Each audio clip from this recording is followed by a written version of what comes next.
Hello guys, welcome back to my channel. So guys, आज मैं आपके लिए लेके आया हूँ एक new Korean drama family boys choice के एपिसोड पार्ट 1 की एक्सप्लेनेशन। सो एपिसोड की स्टार्टिंग में हमें सबसे पहले 2003 का समय दिखाया जाता है, जहाँ की हमें एक छोटी बच्ची को दिखाया जाता है। ये ना जुवॉन है, जो कि हमारे इस ड्रामा की फीमेल लीड है। ये अभी इस वक्त किंडरगार्टन में पढ़ती है और ये तो सिर्फ अभी 7 साल की ही है। वो यहाँ पे अपने स्कूल के दोस्तों और टीचर के साथ ना बाहर पिकनिक करने के लिए आई थी और ये सभी लोग ना यहाँ पे काफी ज्यादा एंजॉय करते हैं। और वही दूसरी तरफ हमें जुवॉन के डैड को भी दिखाया जाता है, जो की असल में सिंगल पेरेंट थे। यानी इसका मतलब की जुवॉन की मॉम ना 3 साल पहले ही उनकी मौत हो चुकी थी और ना ही यहाँ पे जुवॉन का कोई भाई था। उसकी फैमिली में सिर्फ और सिर्फ जुवॉन और उसके डैड ही थे। फिर ना स्कूल से वापस आने के बाद यहाँ वो तो काफी ज्यादा खुश लग रही थी और वो सीधी जाके ना अपने डैड को हक कर लेती है। और इस बात से हमें ये पता चलता है कि यहाँ पे उसका और उसके डैड का बॉन्ड ना काफी ज्यादा अच्छा है। ये दोनों ना एक दूसरे से काफी ज्यादा प्यार करते हैं। यहाँ जुवॉन की मॉम तो नहीं थी, लेकिन फिर भी ना ये दोनों ही ना काफी ज्यादा खुश रहते थे हमेशा। लेकिन घर जाते जाते ना वो यहाँ पे उससे फादर से तो कहने लग गई थी कि उसे ना एक बड़ा भाई चाहिए। वही ये बात सुन के ना उसके डैड तो शॉक हो गए थे और उससे पूछ रहे थे कि तुम्हें भाई क्यों चाहिए, वो भी इस वक्त। लेकिन वो तो यहाँ पे उसे जिद करने लग गई थी। और साथ ही में हम यहाँ पे इधर एक दूसरी फैमिली को दिखाया जाता है, जो कि शायद ना अभी अभी यहाँ पे रहने के लिए आई है इनके ही ऊपर वाले अपार्टमेंट में। यहाँ जुवॉन और उसके फादर भी वहाँ आ गए थे, तो वो लोग ना यहाँ पे इन लोगों से मिलते हैं, जो कि काफी ज्यादा अच्छे से बात कर रहे थे। यहाँ पे जुवॉन ना भी काफी ज्यादा खुश थी, क्योंकि वो यहाँ पे एक लड़के से मिलती है जिसका नाम की सनहा था और ये हमारी इस ड्रामा का फर्स्ट मेन लीड है। लेकिन साथ ही में यहाँ पे उसके मॉम को भी दिखाया जाता है, जो कि शायद ना किसी से बात करने में इंटरेस्टेड नहीं थी, या ऐसा कह लो कि वो ना किसी से बात नहीं करना चाहती थी। वो अकेला रहना पसंद करती है और वो ना वहाँ से अपने घर के अंदर चली गई थी अपने बेटे को लेके। तो फिर यहाँ पे जुवॉन ना और उसके डैड भी वहाँ से चले गए थे और कह रहे थे कि वो लेडी कितनी ज्यादा स्कैरी थी ना। तो वही कुछ देर बाद फिर हमें ये पता चलता है कि इस फैमिली की ना एक छोटी बेटी भी थी, लेकिन वो ना मर चुकी थी है। और इसी वजह से शायद यहाँ पे सनहा की मॉम काफी ज्यादा डिप्रेस रहती है, या शायद उदास रहती है और शायद गुस्से में भी। और इसी बात को लेके ना यहाँ पे उनके बीच में तो झगड़े भी होते रहते हैं उसके पति के साथ, क्योंकि यहाँ पे सनहा की मॉम ना अकेले रहना चाहती थी, इसलिए ना उन लोगों ने यहाँ पे शिफ्ट किया था। लेकिन फिर भी ना उसे इस बात से खुशी नहीं थी, क्योंकि वो लोग ना उससे आके बात करते हैं और उसकी बेटी के बारे में पूछते हैं। बात तो यहाँ तक बढ़ जाती है कि यहाँ इन दोनों के झगड़े की आवाज ना बाहर वाले भी सुन लेते हैं, इसलिए ना वो लोग यहाँ पे पुलिस को कॉल कर देते हैं। लेकिन जब यहाँ पे पुलिस वाले आते हैं ना, तो यहाँ पे हमें एक बात पता चलती है कि असल में सनहा के डैड ना वो भी एक पुलिस ऑफिसर थे, इसलिए ना वो यहाँ पे पुलिस वालों को ना वहाँ से भेज देते हैं। कह रहे थे कि यार टेंशन मत लो, ये तो छोटा सा झगड़ा है, मैं इसे सुलझा लूंगा। इसलिए ना वो पुलिस वाले वहाँ से चले गए थे। फिर कुछ देर बाद यहाँ पे जुवॉन और उसके डैड ना वापस अपने जब घर जा रहे थे, तो वो यहाँ पे देखते हैं कि सनहा ना यहाँ पे सीढ़ियों पे बैठा हुआ था, वो भी काफी ज्यादा उदास था। इसलिए वो उससे पूछ भी रहे थे कि तुम यहाँ अकेले क्या कर रहे हो, लेकिन वो यहाँ ना उनसे बात ही नहीं करता और वहाँ से चला गया था। तो हमें बात पता चलती है कि उसकी मॉम ना इससे काफी ज्यादा नाराज रहती है, क्योंकि उन्हें लगता है कि शायद ना इसके वजह से ही उसकी बहन की डेथ हुई थी। तो फिर जब हमें पे नेक्स्ट डे दिखाया जाता है, यहाँ पे एक नेबर वाली आंटी ना जुवॉन के डैड को वही बात बताती है कि उस फैमिली की ना एक बेटी हुआ करती थी, लेकिन उसकी ना एक हादसे में मौत हो चुकी थी और उस वक्त ना उसका भाई उसके साथ था, यानी कि सनहा। लेकिन वो तो उस वक्त काफी ज्यादा छोटा था और उसकी मॉम ना से ही ब्लेम करती रहती है उसकी सिस्टर की डेथ के लिए। और वही इधर जब हाना को दिखाया जाता है, जो कि यहाँ पे स्कूल से जब घर आता है ना, तो उसे काफी ज्यादा भूख लगी थी। यहाँ पे उसकी मॉम सो रही थी, इसलिए ना वो उन्हें डिस्टर्ब नहीं करना चाहता था, तो वो ना खुद ही यहाँ पे अपने से खाना बनाने लग जाता है, क्योंकि उसे भूख लगी थी। लेकिन उसे लग रहा था कि शायद अगर मैं खाना बनाऊंगा तो मॉम ना उठ जाएगी आवाज सुन के, इसलिए वो ना यहाँ पे रामेन का पैकेट लेके बाहर जाके ना वो कच्ची रामेन ही खाने लग गया था। और साथ ही में ना वो यहाँ पे फ्लैशबैक में हमें दिखाया भी जाता है कि जहाँ की वो ना उसके बहन के साथ घर में अकेला था। एक रात को उसके फैमिली मेंबर ना बाहर गए हुए थे, लेकिन उसकी बहन ना अचानक से जब बेहोश हो गई थी, क्योंकि उसने ना गलती से कुछ खा लिया था जो कि उसके गले में फंस गया था। और वो यहाँ पे काफी ज्यादा रोए जा रहा था। बाद में एम्बुलेंस आके ना उसे वहां से ले जाती है, लेकिन तब तक ना काफी ज्यादा देर हो चुकी थी। लेकिन वही यहाँ पे प्रेजेंट में ना जुनहो उसके पास आ गई थी और वो उसे देख लेती है, देखती है कि वो ना कच्ची रामेन खा रहा था और अकेला बैठा हुआ था। ये देख के वो उससे कहती है कि मेरे घर पे चलो, मेरे डैड ने ना काफी अच्छा खाना बनाया, चलो चल के खाते हैं। लेकिन वो ना यहाँ पे नहीं मान रहा था। तो यहाँ कुछ देर बाद ना जुवॉन ना अपने डैड को जाके बता देती है कि वो लड़का ना स्टेयर्स के पास बैठ के अकेले कच्ची रामेन खा रहा था, शायद उसे ना भूख लगी थी। तो यार उसके डैड समझ जाते हैं कि शायद ना उसकी मॉम ने खाना नहीं बनाया, इसलिए वो ना एक अच्छी सी डिश बना देते हैं। तो वही डिश ले जाके यहाँ पे ना जुवॉन उसके पास चली गई थी और उससे कह रहे थे कि क्या तुम ये खाओगे, ये काफी ज्यादा टेस्टी है, मेरे डैड ना काफी अच्छा खाना बनाते हैं। और उससे ना यहाँ पे ललचाने की कोशिश कर रही थी, लेकिन वो ना गुस्सा होकर उठ के वहां से चला गया था। तो वो भी सोच रही थी कि अरे ये तो प्लान फ्लॉप हो गया, अब मैं क्या करूँ। फिर नेक्स्ट डे हमें यहाँ पे एक बच्चे और उसकी मॉम को दिखाया जाता है और इस बच्चे का नाम हेजियोन है और ये हमारे इस ड्रामा का सेकंड मेन लीड है। फिर ये दोनों ना उसी नेबरहुड में आ गए थे। ये दोनों उसके रेस्टोरेंट के सामने से जा ही रहे थे कि यहाँ पे जुनहो के डैड ना बाहर पानी फेंक देते हैं और वो पानी ना हेजुन के मॉम के ऊपर चला गया था। तो वो ना यहाँ पे बाहर आके उनसे सॉरी कहने लग गए थे। तभी यहाँ पे वो बगल वाली वहाँ आंटी आ जाती है। तो हमें इस बात से ये पता चलता है कि हेजुन की मॉम ना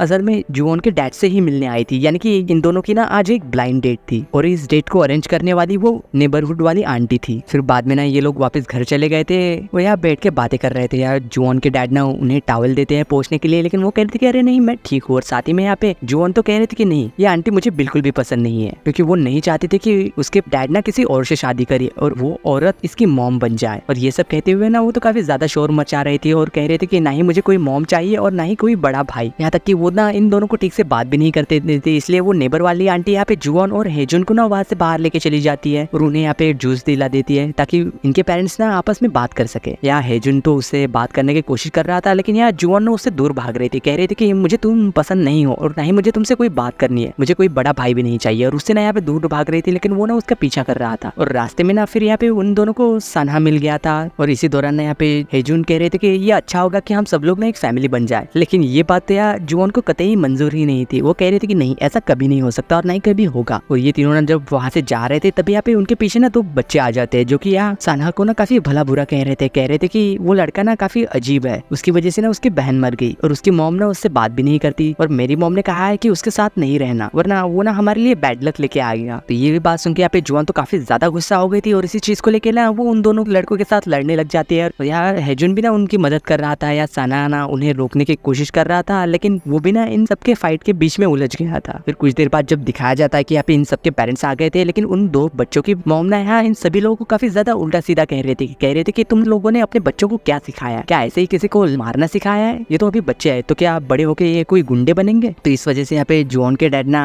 उससे माफी मांगने के लिए कह रहे थे कि तुमने ना गलत किया इसलिए माफी मांगो। लेकिन यहाँ जुआन ना फिर उन लोग को सब सच बता देती है कि ये लड़का कह रहा था कि सनहा को काफी भला बुरा कह रहा था कि इसके मॉम ने इसे बताया है कि सनहा की बहन ना उसकी वजह से मर गई और ये ना बैड लक लेके आता है। तो इस बात को सुन के ही यहाँ पे वो लेडी तो उसके बच्चे को डांट के ना वहाँ से ले जाने की कोशिश करते हैं, लेकिन तभी यहाँ पे जुआन के डैड उन्हें रोक लेते हैं और कह रहे थे कि आपको ना इस बच्चे से पहले माफी मांगनी चाहिए, क्योंकि आपने ना ये सब कह के ठीक नहीं किया। तो इसलिए ना वो यहाँ पे माफी तो मांगती है और अपने बच्चे को भी माफी मांगने के लिए कहती है। फिर वो ना वहाँ से चले गए थे और साथ ही में यहाँ पे जुआन के डैड ना इन सब लोग को लेके अपने घर आ गए थे, क्योंकि सभी लोगों को ना काफी ज्यादा भूख लगी हुई थी और वो ना यहाँ पे काफी अच्छा खाना भी बनाते हैं। और साथ ही में हमें इस दौरान ये भी पता चल जाता है कि यहाँ पे हेजुन ना जुआन के डैड को पसंद करने लगा था, लेकिन इस बात को लेके ना यार जुआन ना बिल्कुल भी तैयार नहीं थी। तो फिर यहाँ खाना खाने के बाद ना हेजुन ना उसके मॉम के साथ वहाँ से चला गया था और यहाँ जुआन के डैड ना उन्हें बस स्टैंड तक छोड़ने के लिए गए थे। और वही इधर यार जुआन और सनहा ना पार्क में खेल रहे थे और एक दूसरे के साथ ना काफी मुस्कुरा रहे थे। यहाँ जुआन ना उसके पास एक अर्थवॉर्म लेके जाती है, जिससे कि यहाँ पे सनहा ना काफी ज्यादा डर रहा था और ये लोग ना ऐसे ही मजे करते हैं, लेकिन सनहा को ना ऐसे हंसते मुस्कुराते हुए यहाँ पे उसकी मॉम देख लेती है। शायद ना उन्हें ये देख के बिल्कुल भी अच्छा नहीं लग रहा था। फिर वही यहाँ घर आने के बाद ना जुआन उसकी मॉम की तस्वीरें यहाँ सनहा को दिखा रही थी और बता रही थी कि उसकी मॉम ना कितनी ज्यादा प्रीटी है। और वही इधर यहाँ हेजुन और उसकी मॉम को दिखाया जाता है, जो कि ना बस से घर वापस जा रहे थे और यहाँ ये दोनों भी ना काफी ज्यादा खुश लग रहे थे। लेकिन तभी ना जब यहाँ पे उसकी मॉम के पास किसी का कॉल आता है, लेकिन हमें पता नहीं चलता कि वो कॉल किसका था। और साथ ही यहाँ जब सनहा भी घर आता है ना, तो वो भी यहाँ पे अपनी बहन की तस्वीरें देख रहा था। और इधर यहाँ जुआन के डैड भी ना उसके पास आके लेट जाते हैं और कह रहे थे कि अगर तुम्हें ये पसंद नहीं है तो ठीक है, मैं शादी नहीं करूंगा। फिर वही सी शिफ्ट होकर यहाँ पे नेक्स्ट डे दिखाया जाता है, जहाँ की हेजुन की मॉम ना उसे उसके आंटी के पास छोड़ने के लिए आई थी कुछ दिनों के लिए, क्योंकि वो ना सियोल जा रही थी किसी काम की वजह से और कह रही थी कि मैं ना जल्दी ही वापस आऊंगी तुम्हें लेने, इसलिए तब तक ना तुम आंटी के साथ रहना और ज्यादा परेशान मत करना उन्हें। पर यार इस बात से हेजुन तो काफी ज्यादा सैड था, लेकिन फिर भी वो उसकी मॉम से कह रहा था कि ठीक है, मैं तब तक यही रुकूंगा, लेकिन आप ना जल्दी वापस आना। यहाँ पे उसकी मॉम उसे मुस्कुराते हुए बाय तो कर रही थी, लेकिन अंदर ही अंदर ना वो भी यहाँ पे काफी ज्यादा सैड थी। और इस सीन के साथ फैमिली बॉय चॉइस के पार्ट 1 की एंडिंग होती है।